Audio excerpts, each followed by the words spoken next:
कबीर जिंदा होते और उनकी बातें सुनते तो उनसे भी नाता तोड़ लेते। चर्चा इसलिए कर रहे हैं कि उस मस्जिद का नाम वह बाबरी मस्जिद रखना चाहते हैं जो कि बाबर के याद में बनाया जा रहा है, जो बाबर के उस मानसिकता को दर्शाने के लिए। नमस्कार, मैं हूं अभिषेक कुमार और आप देख रहे हैं द राष्ट्र। आज हम बात करेंगे बंगाल के एक विधायक की जिनका चर्चा पूरे देश में हो रहा है, पूरे बंगाल में हो रहा है।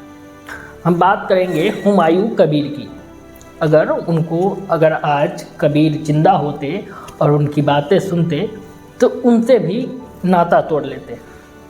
मैं इसलिए कह रहा हूँ क्योंकि हुमायूं कबीर एक मस्जिद बनाने की चर्चा कर रहे हैं, एक मस्जिद बनाने की बात कर रहे हैं। इस देश में मस्जिद बनाना, मंदिर बनाना, गुरुद्वारा बनाना बड़ी बात नहीं है और इस पर कोई रोक भी नहीं है। लेकिन हुमायूं कबीर जिस मस्जिद को बनाने की बात कर रहे हैं उसका नाम है बाबरी मस्जिद। और ये अयोध्या में नहीं बन रहा है, ये फैजाबाद में नहीं बन रहा है, इसके बनाने की चर्चा हो रही है इसको बनाने की चर्चा हो रही है पश्चिम बंगाल में। हुमायूं कबीर टीएमसी के नेता हैं और विधायक हैं। अभी वो और टीएमसी दोनों एक दूसरे के विपरीत बातें कर रहे हैं। बातें हो रही हैं कि हुमायूं कबीर आते हैं और बोलते हैं कि पश्चिम बंगाल में ममता बनर्जी सिर्फ लोगों को, सेकुलर लोगों के साथ खेल रही हैं। उनका सेकुलर छवि मुसलमानों के लिए सही नहीं है और मुसलमानों को एक नई मस्जिद की ज़रूरत है और जिसका नाम होगा बाबरी मस्जिद।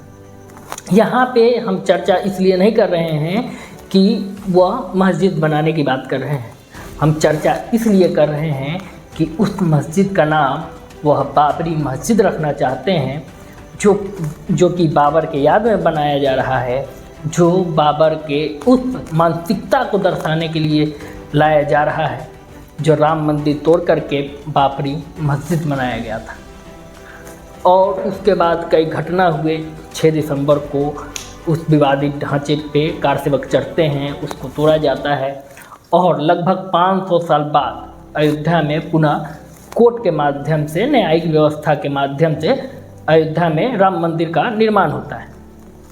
लेकिन फिर एक कैसा टैकल हो रहा है, एक दूसरे पे कैसा कटाक्ष हो रहा है, यह सभी कोई जानते हैं।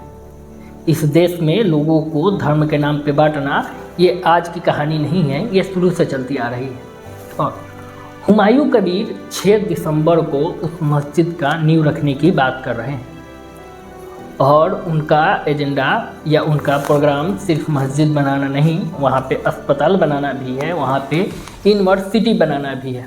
इसका स्वागत होना चाहिए। लेकिन फिर एक बात आता है कि उस मस्जिद का नाम बाबरी मस्जिद ही क्यों होना चाहिए। वो बात कर रहे हैं कि बंगाल में 2011 के जनगणना के अनुसार बंगाल में मुसलमानों की जनसंख्या 33% थी। आज 2025 में मुसलमानों की जनसंख्या 38% हो गई है और लगभग 4 साल बाद मुसलमानों की जनसंख्या 40% से अधिक हो जाएगी। ऐसी बातें करना भारतीय लोकतंत्र के लिए किस दिशा में ले जाता है, भारतीय लोकतंत्र को किस दिशा में ले जाता है, इस पे चर्चा होनी चाहिए।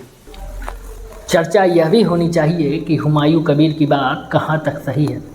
यह एक बहुसंख्यकों के भावनाओं के साथ खेलने की बात नहीं हो रही है या फिर किसी उस मुद्दे पे बार बार खरोचने की आवश्यकता क्यों आ पड़ी है, इस लोकतंत्र में वोट के लिए ऐसी बातें क्यों करनी पड़ रही है।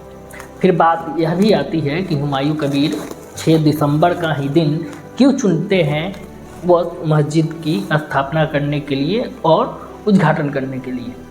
हुमायूं कबीर कहते हैं कि अस्पताल और यूनिवर्सिटी बनेंगे, मस्जिद बनेंगे तो पैसा सिर्फ मुसलमानों से लिया जाएगा। तो क्या उस मस्जिद में या फिर उस अस्पताल में, उस यूनिवर्सिटी में सिर्फ मुसलमान पढ़ेंगे? इसमें कहाँ तक आपको सच्चाई नज़र आती है या फिर आपको कौन सा दिशा दिखती है? इस देश में कई ऐसे यूनिवर्सिटी है, कई इस देश में कई ऐसे यूनिवर्सिटी है, इस देश में कई ऐसे अस्पताल हैं जो मुस्लिमों के नाम पे है, जो मुस्लिम नेताओं के नाम पे है, जैसे जामिया मिलिया, जैसे अब्दुल कलाम यूनिवर्सिटी। ऐसे सैकड़ों यूनिवर्सिटी कॉलेजेस हैं जो मुसलमानों के नाम पे हैं और मुस्लिम व्यक्तियों द्वारा स्थापित किया गया है। लेकिन वहाँ पे कभी भी हिंदू मुस्लिम की बातें नहीं आई हैं। बनारस हिंदू विश्वविद्यालय है या फिर कई ऐसे विश्वविद्यालय हैं जो नाम पे तो है, लेकिन वहाँ पे शिक्षा पाने का भारत के हर नागरिकों का अधिकार है। लेकिन जब ऐसी बातें उठ के आती है तो चंदा सिर्फ मुसलमानों से लिया जाएगा, यूनिवर्सिटी और अस्पताल सिर्फ मुसलमानों के पैसे से बनेंगे, तो यह कहाँ तक सही है। और ये जो डेमोग्राफी चेंज करने की बात बार बार आ रही है, तो 2025 में अभी 38% है, 2032 में हम या 29 में हम 40% हो जाएंगे। ऐसी बातें करके क्या बात परोसने की बात हो रही है और कैसे लोगों को मोबिलाइज किया जा रहा है। क्या आँख के बदले आँख इस देश में ज़रूरी हो गया है या फिर एक घटना के बाद दूसरा घटना होना ज़रूरी हो गया है। यह सोचना आपको है, यह सोचना हमको है कि यह देश किस दिशा में जा रही है और राजनीति आपको किस दिशा में ढकेल रही है।